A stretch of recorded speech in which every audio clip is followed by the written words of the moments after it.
തൃശ്ശൂരിലെ എൻ്റെ സഹോദരങ്ങൾക്ക് നമസ്കാരം.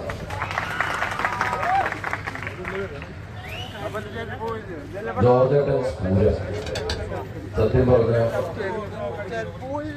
കുറച്ച് ദിവസങ്ങൾക്ക് മുമ്പ് വരെ പൂരത്തിന്റെ നടുവിലായിരുന്നില്ലേ, വാക്കറബിയ പോലെ. ഞാൻ കുറെ ദിവസങ്ങൾക്ക് ശേഷം ആദ്യമായിട്ടാണ് ഒരു പബ്ലിക് ഫംഗ്ഷനിൽ പങ്കെടുക്കുന്നത്. അപ്പോ രണ്ടു വാക്ക് സംസാരിക്കണമെന്ന് തോന്നി. കാരണം എനിക്ക് സംസാരിക്കേണ്ടത് എൻ്റെ പ്രേക്ഷകരോട് മാത്രമാണ്. കുറച്ച് ദിവസങ്ങൾക്ക് മുമ്പ്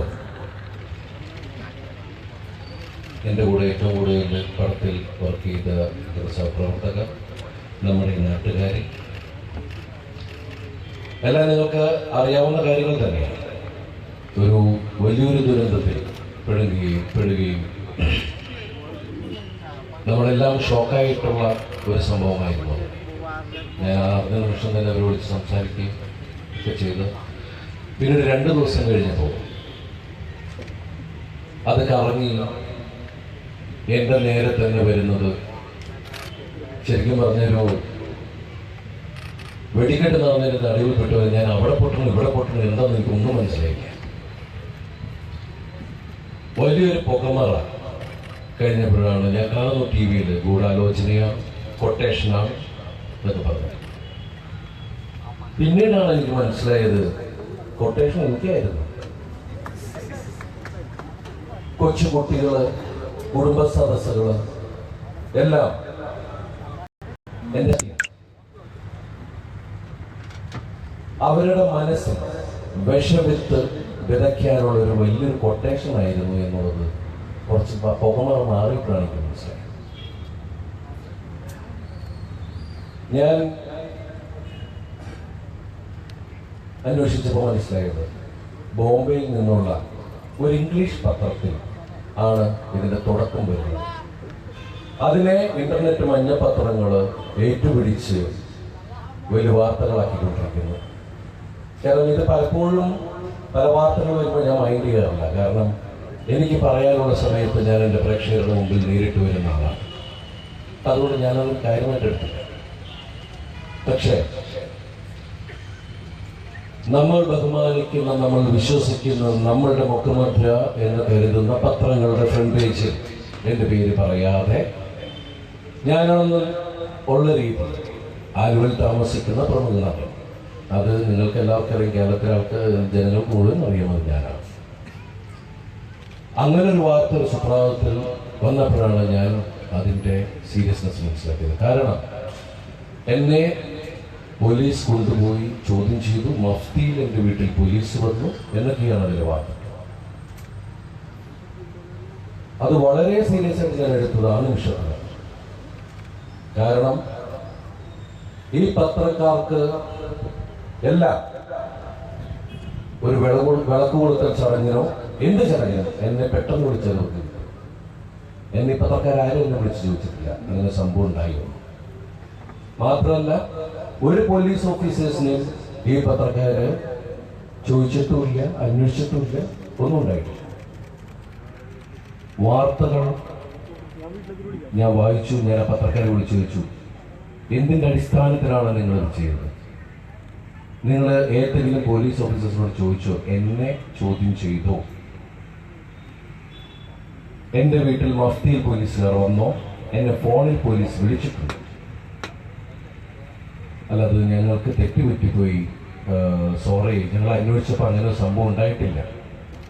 പക്ഷെ ആ പത്രം ആരും തിരുത്തു കൊടുക്കുക പോലും ഉണ്ടായിട്ടില്ല. എൻ്റെ പ്രേക്ഷകരോട് എനിക്ക് പറയാനുള്ളത്, FB പോസ്റ്റിൽ ഞാനൊരു കുറിപ്പിട്ടു. എനിക്ക് ജനങ്ങളോടാണ് സംസാരിക്കുന്നത്. പത്രക്കാരും ചാനലും എല്ലാം കൂടി എൻ്റെ അടുത്തേക്ക് വന്നു, നിങ്ങൾ സംസാരിക്കണം. എനിക്ക് നേരമില്ല. സത്യമില്ലാത്ത ഒരു കാര്യത്തെക്കുറിച്ച് അവർക്ക് ഫുട്ടേജ് ഉണ്ടാക്കി കൊടുക്കാൻ എനിക്ക് നേരമില്ല.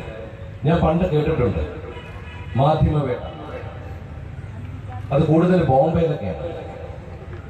ഇമേജ് ഉള്ള ഒരാളുടെ ഇമേജ് നശിപ്പിക്കാനായിട്ട്, പ്രത്യേകിച്ച് എല്ലാവർക്കും അറിയാലോ, ഒരു പെൺകുട്ടിയുടെ പേര് പറഞ്ഞ് എങ്ങനെയെങ്കിലും ഇമേജ് നശിപ്പിക്കാനുള്ളത് നമ്മൾ കണ്ടുകൊണ്ടിരിക്കുന്നതാണ്. ഒരു വെപ്പണായിട്ട് മാറ്റുകയാണ്. ഞാൻ ഏറ്റവും കൂടുതൽ സ്ത്രീകളെ ബഹുമാനിക്കുന്ന ഒരാളാണ്. എനിക്ക് 17 വയസ്സൊരു മകളുണ്ട്, അമ്മയുണ്ട്, സഹോദരിയുണ്ട്. എൻ്റെ ജീവിതം എന്താണെന്ന് കേരള ജനതയ്ക്ക് മുമ്പിൽ തുറന്ന പുസ്തകമാണ്. ഞാൻ എന്താണെന്നുള്ളത് സത്യം പറഞ്ഞാൽ നമ്മൾ വിശ്വസിക്കുന്ന പത്രങ്ങളുടെ മുമ്പിലേക്ക് ഇതുപോലൊരു മാധ്യമ വേട്ടയ്ക്ക് ശരിക്കും ബലിയാടായി. ഞാൻ നേരത്തെ പറഞ്ഞല്ലോ, ബോംബെയിലൊക്കെ നടക്കുന്നു പീഡ് ന്യൂസ്. പിന്നീട് ഈ വാർത്ത തെറ്റിപ്പോയി തിരുത്ത് അങ്ങനെയൊന്നും വരില്ല. ഇമേജ് പോയതിനു ശേഷം ഇപ്പൊ എനിക്കറിയാം, ഇവിടെ ഇരിക്കുന്ന പലരുടെ മനസ്സിൽ പലരും എന്നോട് ചോദിച്ചു, ഇത് സത്യമാണോ? എന്റെ സുഹൃത്തുക്കളോട് ചോദിച്ചു, ദിലീപ് അങ്ങനെ ചെയ്യൂ?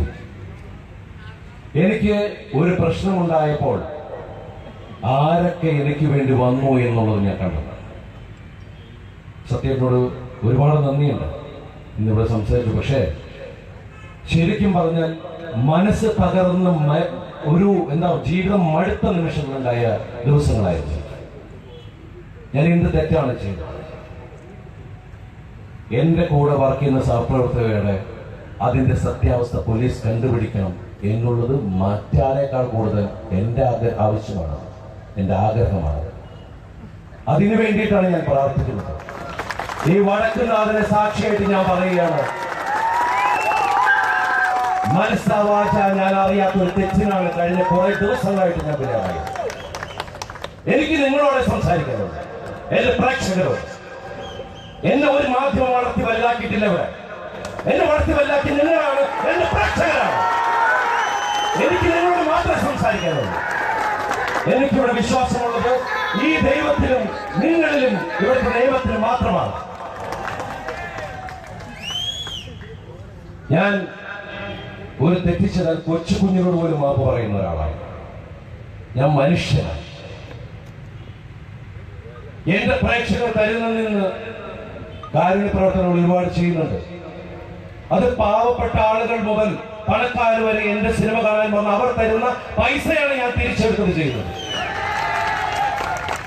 ഇത്രയധികം ശത്രുക്കൾ എനിക്കുണ്ടെന്ന് അറിയില്ല.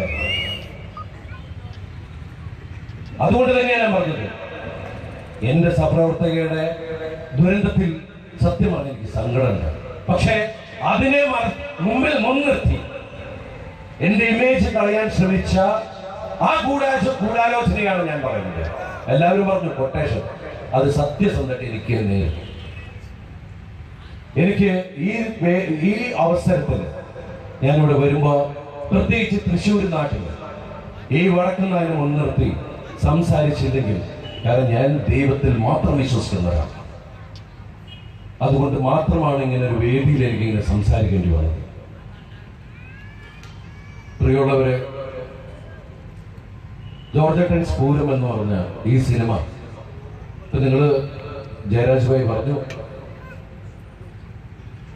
ഇത് പല തൃശ്ശൂർ ഭാഷയിലുള്ള സിനിമകൾ വന്നിട്ടുണ്ട്. ഞാൻ ഗംഭീരമായി ഇതിൽ തൃശ്ശൂർ ഭാഷ പറഞ്ഞൊന്നുമില്ല, അവകാശവാദവും പറയുന്നില്ല. മമ്മൂക്ക ഗംഭീരമായിട്ടാണ് ഇതിൽ സംസാരിച്ചത്. താഞ്ചേട്ടനിൽ അത് സ്ലോ പേസിൽ ഉള്ള ഒരു തൃശ്ശൂർ രീതികളൊക്കെയാണ് അതിൽ ചെയ്തത്. അതുപോലെ ജയസൂര്യയും ഒക്കെ കുറച്ച് സ്പീഡും, തൃശ്ശൂരിലെ ആളുകൾ സംസാരിക്കുന്ന, തൃശ്ശൂരിലെ ഒരുപാട് ആൾക്കാരുമായിട്ട് സംസാരിച്ചിട്ടുള്ള രീതിയിലൊക്കെയാണ് ഇതിലെ കഥാപാത്രത്തിന് ജോർജേട്ടനെ ഞാൻ അവതരിപ്പിച്ചിട്ടുള്ളത്.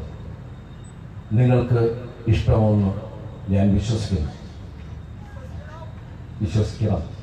എന്നല്ല, വിശ്വസിക്കുന്നു പൂർണ്ണമായിട്ടും. നിങ്ങളെ എന്റെ പ്രേക്ഷകരെന്നോടൊപ്പം ഉണ്ടാവുമെന്ന് ഉറച്ച് വിശ്വസിച്ചുകൊണ്ട് ഈ സിനിമ ഈ മാർച്ച് മാസ കാലത്ത്, ഈ അവധിക്കാലത്തേക്ക് നിങ്ങളുടെ മുമ്പിലേക്ക് ഞങ്ങൾ കൊണ്ടുവരികയാണ്. നിങ്ങളുടെ എല്ലാവരുടെയും അനുഭവവും പ്രാർത്ഥനയും ഉണ്ടാവുമെന്ന് ഉറച്ച് വിശ്വസിച്ചുകൊണ്ട്, നന്മയുടെ ഐശ്വര്യത്തിന്റെ നല്ല നാളുകൾ എല്ലാവർക്കും ആശംസിച്ചുകൊണ്ട് എല്ലാവർക്കും നന്ദി പാടുന്നു.